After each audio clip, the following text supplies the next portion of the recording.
So, kung mapapansin nyo guys, hindi lang masyadong malinaw. Kuha tayo ng malinaw. Yan, malinaw na ba? So, kung mapapansin nyo guys, yung etong image na to, nakahang siya, may tali yung paa niya. And then, katabi niya is merong sword na, etong sword na to, ito yung magiging reason or tool, pamamaraan para mahati or maputol itong tali na to and makawala ka sa pagkakastak. Ibig sabihin guys, may mga solusyon na dadating sa mga problema mo.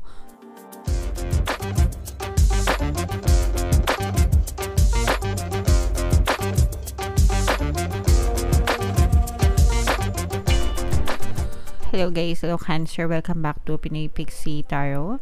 Ang pamagat ng episode natin for tonight is New Moon Kapalaran para ngayong April to May para sa Cancer, Sun, Moon, Rising, Sign, and Venus. Shuffle ko yung cards guys, hanapin ko yung energy ng Moon at saka yung energy ng Cancer. So ito yung Moon energy mga kapixie. Ngayon naman hanapin natin yung energy ng Cancer. Eto guys. So, Cancer, kayo ay na-represent ng Queen of Cups sa ating spread. Ito yung combination ng positive and negative energy guys. General reading lang. Pwede mag-resonate. Pwedeng hindi. Yung new moon ngayong April, mga kapisi, ay sa April 8. Tapos yung next new moon naman ay sa May 7. So, ang reading na to guys ay para sa period na yan. Mga kapiksi. So, ito yung positive and negative, guys. Unahin natin yung negative energy. Meron kayong mga kaaway, guys. Meron kayong mga kapalitan ng maaanghang na salita, no?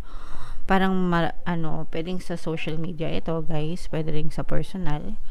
Pero this will break your heart, mga kapixin. This is probably somebody na malapit sa'yo, close mo, guys. Tapos, parang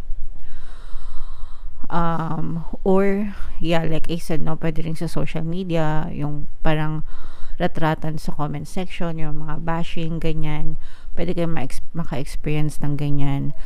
And then for some of you, like I said, parang kakilala nyo na magkakaroon kayo ng away, verbally, physically, ganyan, parang magkakasagutan kayo, maaanghang na salita yung ating nararamdaman dito. Ibig sabihin, parang alam nyo na yung basta maanghang na salita, di ba? Pag sinabing maanghang na salita, yung mga below the belt, pwedeng may murahan, ganyan, but it's very heartbreaking for you, mga kapiksi. So, if ever ba na may chance na umiwas kayo, guys, sa mga ganong klase ng arguments, sa mga ganong klase ng sitwasyon, much better because it's unang-una, it's a waste of energy. Wala naman kayong mapapala sa mga pagpatola, sa mga ganong klaseng tao, mga kapiksi. And pangalawa, wala siyang purpose, no? Walang purpose yun sa buhay mo. So, sa channel natin, I always teach you na umiwas sa gulo, clean living, kumbaga, peace, quiet, diba? Mas maganda, mas tahimik, mas okay yung ganung buhay. Alright? So, yun yung nakikita natin sa negative. Parang yung iba sa inyo, no, immature woman, hindi kayo, no, pero you may be, pwedeng yun yung makaaway nyo. Parang may pagka-immature, isip bata na babae, taklesa, talakera, ganyan. Marites, no? So, yeah, baka ganun yung makaaway nyo, mga kapiks. Sa good news naman, guys, ito, parang nag-o-open naman yung mga opportunities sa inyo pagdating sa kaperahan. Parang no commitments, no agreements, no contacts. Especially kung mga freelancing kayo, guys. Yung mga freelancing na mga kapiksi, parang nagkakaroon kayo ng more clients, more opportunities, more deals na nakaklose, ganyan. Kaya medyo magiging busy kayo, magiging abala kayo sa pagtatrabaho.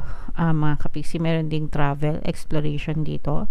Hindi na to nakakagulat sa ganitong panahon dahil April, guys. So, maraming nagta-travel talaga pagka summer season. So, for some of you, maaari kayong, yung iba sa inyo, guys, parang feeling ko honeymoon din ito. Honeymoon, or yeah, travel with your partner or specific person, mga kapiksi.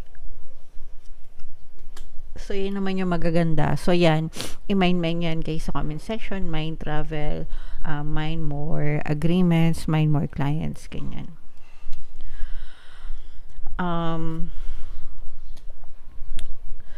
For some of you guys, parang medyo na-stuck yung inyong finances. Parang meron kayong isang mabigat na problema na medyo nagtagal kayo doon, no? Pero nakikita din natin na matatapos yung, parang may mga solusyon na dadating sa mga problema mo.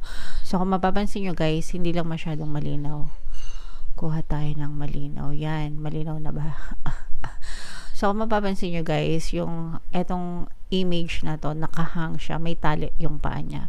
And then, katabi niya is merong sword na, etong sword na to, ito yung magiging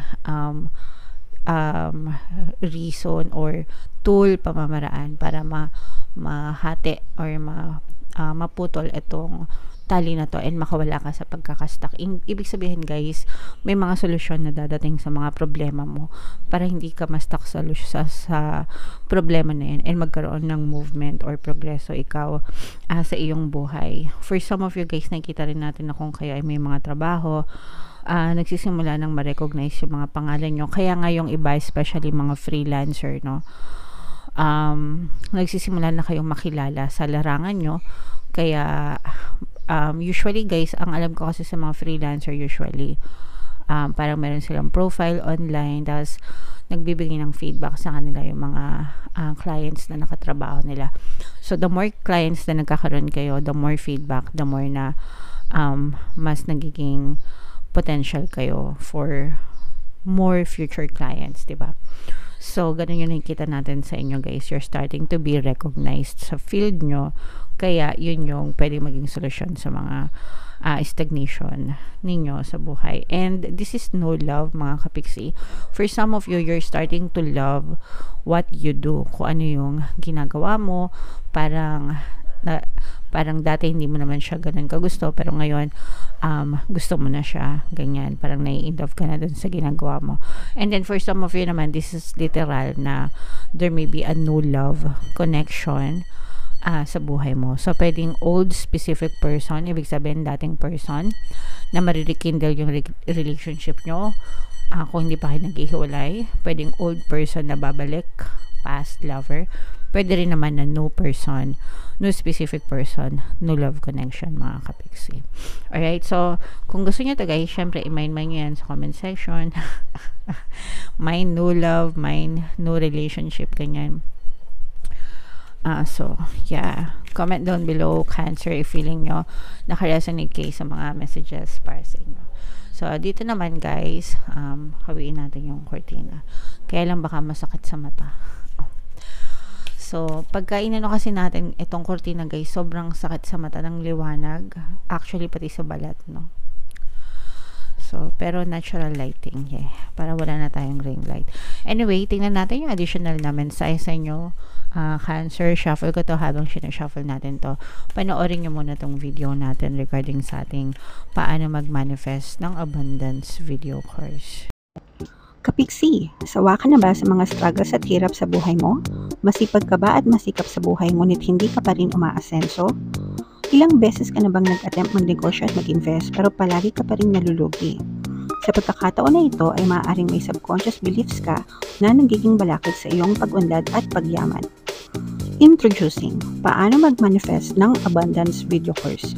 Dito ay matututunan mong ma-overcome ang mga balakid mo para tuluyan ka ng umunlad, umasenso, sumagana, maging matagumpay, successful at maswerte sa iyong kabuhayan, pera, trabaho, negosyo, salapi at kaperahan ng bonggang-bongga. Dali, mag-send na ng email sa pinoypixie@gmail.com at simulan na ang iyong pagyaman ngayon. Alright. So, sabay-sabay tayong magpayaman guys, ngayon 2024, mag-avail na kayo ng course guys kasi sobrang ganda talaga niyan. And good news mga kapiksi, dahil ngayong buwan ng April, meron tayong bagong promo. Magbibigay tayo ng 200 pesos na discount guys sa lahat na mag-avail ng course. Kaya mag-avail na kayo guys, sobrang ganda talaga niyan. And meron din tayong email coaching, manifest your desires using the law of attraction. If meron kayo mga specific na gusto nyong i-manifest guys, pwedeng love and relationship, pwedeng money or career, pwede kayo magpabook ng email coaching session with me. Mag-send lang kayo guys ng email sa pinoypixitarot@gmail.com. So, ito yung message for you guys. Step out of your comfort zone. So, ito guys, sobrang ganda nitong message na to. This is a reminder, no?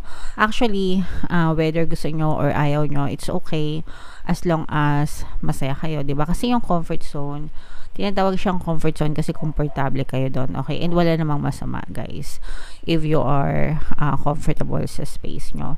Pero sometimes kasi kung gusto nating umasenso, if we're dreaming for more achievements, ganyan, mas malaki, mas malawak, diba? Nasa labas siya ng comfort zone. So, imagine niyo, i-compare nyo, guys. Let's say, for example, isda. Merong fish pond, tapos merong ocean, 'di ba? So yung comfort zone, yun yung sinasabing fish pond, 'di ba? Komportable ka doon, pero limited lang yung galaw mo, limited lang yung kilos mo. Yun at yun lang din yung makikita mo. Yun yung comfort zone mo, okay? Pero when you say lumabas ng comfort zone, umalis ka ng fish pond, tapos lumipat ka sa dagat, 'di ba? Napakalawak, limitless, endless opportunities yung pwede mong ma-experience, pwede mong makilala, pwedeng maganap sa dagat kasi nga napakalaki niya compared sa fish pond. So, ganun mga kapiksi, ganun mo siya i-take kapag ka sinabing comfort zone, guys. Okay, so syempre, ano sa tingin mo yung makakapagdala sa'yo, diba, ng mas magandang buhay? Yung, of course, syempre, kapag nandun ka sa dagat, kasi nga, sabi ko, mas malalim, mas maraming experience, mas maraming tao, mas maraming knowledge kang malalaman, okay? So, but then again, wala din naman masama kung gusto mo nandun ka lang sa fish pond kasi komportable ka, that's fine, mga kapiksi. It's your decision, guys, okay? But, again, ang kulit ko, no? Pero, again, if you want more, sa labas ng comfort zone. Okay? Alright. So, attune to the moon, guys. I know I'm headed in the right direction. Okay? Again, comment down below, guys. No? I know I'm headed in the right direction. Nagtitiwala ako. Alam ko, papunta ako sa tamang direction ng buhay ko. As long as may vision kayo, guys. As long as alam nyo yung gusto nyo and you have good intentions, mga kapiksi, alam mo, magtiwala ka sa sarili mo na you will be headed in the right direction. Kasi unang-una, gagabayan ka ng iyong mga gabay. Okay? Alright. And then, additional meanings for this card, guys, you're headed for something which feels like destiny. Okay? So, for some of you, feeling nyo, papunta kayo dun sa destiny nyo. So, whatever your goal may be, mga kapiksi, you have to persist. Kailangan yung, dyan, tawag dito, magsikap, okay? And be consistent and be persistent kasi yan ang nakatadhana para sa'yo. You need to face a fear and get over it, okay? So, ito na naman tayo dun sa salitang fear. Hindi ko napanood yung dun part 2, pasensya na. Sobrang busy, guys. Pero, abangan ko na lang. Anyway,